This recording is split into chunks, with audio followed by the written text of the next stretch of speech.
The Unbelievable Gwenpool by Christopher Hastings is, in my opinion, one of the best Marvel comics over the past few years, and it really shined at using this character in fun and unique ways. It was a funny book, but it never leaned too far into the wacky and meme-like because, contrary to popular belief from people who have never read the book, Gwenpool is not just a female version of Deadpool. The series also had a lot of heart, offering some touching character moments that were earned through top-quality writing and character development. Then, all of that amazing character building was thrown right out the window in favor of flossing and dabs, thus ruining the character and just turning her into yet another Deadpool. Well, at least that's what I thought, and I made an in-depth takedown video that did surprisingly well. But here's the thing, I was wrong, like super duper wrong. But you know what else I get wrong? My password, like a lot. Thankfully, I have today's sponsor, Dashlane, to make sure that I don't have to bother with the slow and tedious process of filling out passwords, credit card info, addresses, and more. Although a password manager is super convenient to secure my accounts with long and complex passwords of random letters, numbers, special characters, and more, that would be really hard to brute force. Dashlane is also an all-in-one program that keeps tabs on retailer data breaches, monitors the dark web for any of your information that might show up, and is also a VPN. That's a lot of stuff wrapped up in one low price, especially one that's cheaper than getting all of those services individually. Dashlane works across all devices and platforms, making it easy and convenient. So, what are you waiting for? Check out the link in the description below to get 30 days of Dashlane Premium for free. But anyway, back to the video. Outside of some super cringeworthy cameos and guest appearances by writers that really didn't seem to understand the character, Gwenpool Strikes Back by writer Leo Williams is the first real follow-up to The Unbelievable Gwenpool. The over-the-top, not-so-Gwen personality that Williams gave Pool seemed like a huge slap in the face to many fans of the character. If you look at my previous video, a lot of the comments were, LOL, Gwenpool is an isekai. But beyond that, it's clear that a lot of people agreed with my take about the book being really bad. The big problem, though, is that the comic wasn't done yet, and it definitely had a lot to say about the people that criticized it in the issues that came out after my video. For context, I made my reactionary video on only 3 out of the 5 issues that Gwenpool Strikes Back was slated for, and in the very next issue of the book that came out after I made the video, my thoughts and frustrations were directly addressed. See, the entire plot of Gwenpool Strikes Back is that Gwen realized that she was starting to lose popularity and was on track to becoming forgotten to time, which basically spells death for any comic character. If she didn't do something drastic to change things up, well, then Gwen was going to be a goner. This led to such antics as Pool irradiating herself in hopes of getting new powers, teaming up with Deadpool, and wreaking havoc on the Fantastic Four. But for the grand finale, Gwen had something big up her sleeve. You see, Gwenpool set up a big fan-servicey Marvel superhero swimsuit battle royale that she planned to win in order to demonstrate that she was a serious contender. But for some reason, all of the younger generation of characters didn't seem to get the memo about this being a swimsuit competition thing. The other heroes thought that this was a joke, but to raise the stakes, Gwen shot Bruce Banner in order to turn him into the Hulk. Of course, a rampaging Hulk means that chaos ensues. Now, in order to get better control of the situation, Gwen reached into the time stream in order to pull various other versions of herself for a massive team-up. And what follows is brilliant meta-commentary on how sloppily the character's production history has been over the years. In my previous video, I mentioned that my biggest problem with the Gwenpool character is that every single time that someone other than Christopher Hastings wrote her, they seemed to greatly misunderstand who the character was. This led to multiple depictions in various crossovers and cameos of Gwenpools with very all-over-the-place personalities. Okay, maybe that's a stretch. At the very least, these characters were noticeably different from the characterization that was seen in the Unbelievable Gwenpool series. So when Strikes Back Gwen grabbed her past selves, these different personalities handled by other writers were the ones that she nabbed. Obviously, she also pulled the Hastings incarnation, who was labeled as the fan favorite because, well, she is. I also have to mention that I love how Strikes Back Gwen also tried to recruit Gwen Prime, aka the character's first appearance, which was just a joke variant cover of a Deadpool comic. I felt super validated in my frustrations over Gwen's inconsistent depictions when I saw all of these different versions of Gwenpool together in an official setting, showing off just how different they all are. And in case the fact that they are different wasn't clear, they're all specially labeled. Even my least favorite version of Gwenpool got to show up, which which is the depiction from her brief crossover in the Rocket Raccoon and Groot series. This obnoxious gun-toting Gwen wanted to solve every problem with gratuitous violence, which Strikes Back Gwen shuts down hard with "Take it down a notch, Harley Quinn, you're embarrassing us." I love this sequence because the book is also seemingly taking shots at the frustrations that I have with DC Comics regarding how they've been ruining the character of Harley Quinn by trying to turn her into their own female Deadpool. Admittedly, I'm probably reading too much into that last part, but at the very least, I really enjoyed the sequence, and it felt like it was written just for me. Another moment of validation came from the interaction of Hastings Gwen breaking into tears when she saw how awful her future incarnation turned out to be. I said in my previous video that I would rather see Gwenpool become forgotten to time rather than live on as something completely unrecognizable and as something that the original character herself wouldn't be a fan of. This is just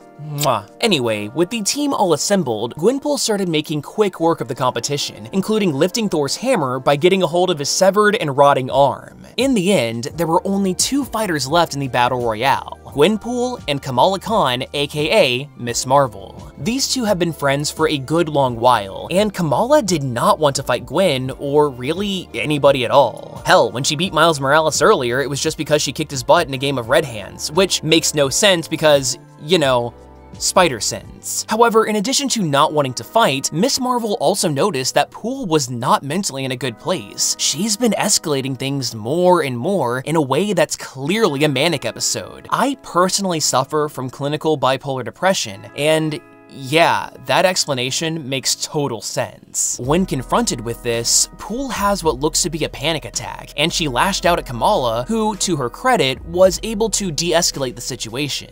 The two of them then talk about Pool's fear of becoming a forgotten comic character, which from the outside is a super irrational thing to be upset about. Because, remember, outside of a few other fourth wall breaking characters like She-Hulk and Deadpool, this is everybody's real life. But you see, Gwenpool is a really interesting case. Her entire origin is that she's a comic fan that came from our real world, and as a result, she knows a lot of information that she shouldn't, and she later developed the ability to manipulate the fictional reality around her. The crazy thing, though, is that she was always a comic character. Since it's literally impossible for a real person to go inside of a comic book, the world that Gwen thinks she comes from either doesn't exist, or is just an alternate Marvel universe that heavily resembles our real world, but one that's still fictional nonetheless. This idea was played with in the Unbelievable Gwenpool series, and in Gwenpool Strikes Back, Christopher Hastings comes back for a single page in the form of a talking cloud so that he can reveal that Gwen's parents are named Ted and Martha Pool, which is odd because if she really came from the real world, then he wouldn't have the ability to name these real-life people. Hold up though, if Gwen was always a comic character this entire time, then how does that explain her reality manipulation powers? That's a plot hole. Well, during their conversation, Miss Marvel speculates that Gwen might actually be a mutant. As most people know, mutant powers tend to manifest around adolescence, and due to the nature of reality manipulating powers, Gwen's abilities might have distorted her memories in a way that made her remember the world as a work of fiction. Even though this explanation comes from nowhere and is super contrived, Gwen kind of just goes with it in order to make Kamala happy, and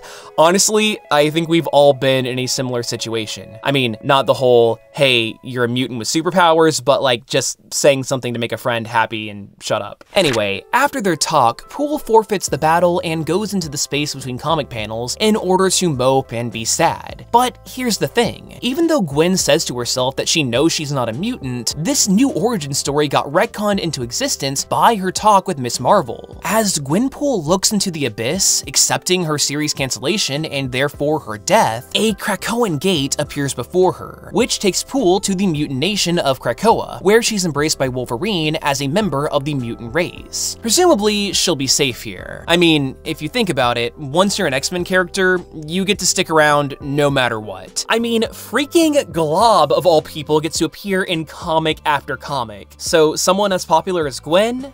Well, the sky's the limit. Most importantly, it's this page right here that really sold me on Gwenpool Strikes Back, but it needs some context in order to truly appreciate it. The last time that Gwen stared cancellation in the face was at the end of the Unbelievable Gwenpool series, and it ends on a super heartwarming note when a more mature, future version of the character appears to inspire her younger self. In this page of Strikes Back, Gwen explains that she couldn't be the fan-favorite version of the character from the previous series, nor the mature future version of the character, because she had work and character growth to do in Gwenpool Strikes Back, which helps bridge the gap of who the character was and who she'll later become later on down the line. The major, obnoxious shift in personality was only there temporarily in order to hammer home this point, and she assures us that we'll never see this version of who she is ever again because the series is now over. I think this is a super clever approach, and when I tweeted about my changed thoughts on the series, a very awesome fan and moderator on the Comic Drake Discord, Ruben, wondered if the change in tone of Strikes Back was intentional from the beginning, or if it was in response to the fan backlash, kind of like what I presented in my previous video. In hopes of getting more information, I crossed my fingers and desperately hoped that Leah Williams wasn't mad about my previous video, and I tagged her. To my surprise, she chimed in with an answer. She said that because Gwenpool Strikes Back was a miniseries, there were obvious limitations, but this idea of bridging was always intended to be the point of the book. In her eyes, there's no other character that could pull off this feat, which is something that I definitely agree on. She also agreed to do an interview with me, so if you want to see that, you might want to subscribe.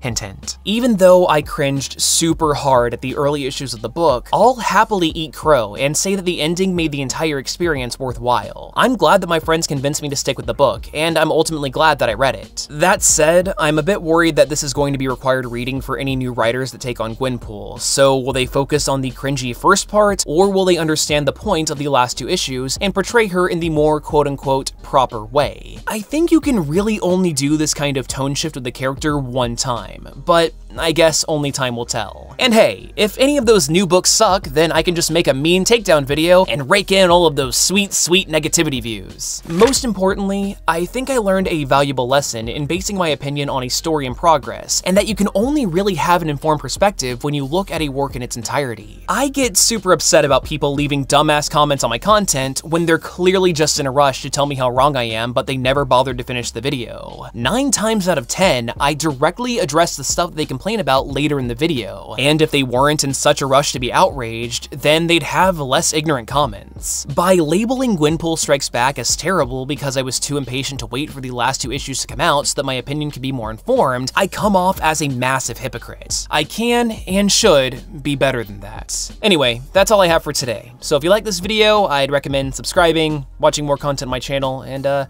yeah, just keep on reading comic books. I hope you learned at least a little something new, and hopefully, I'll see you next time.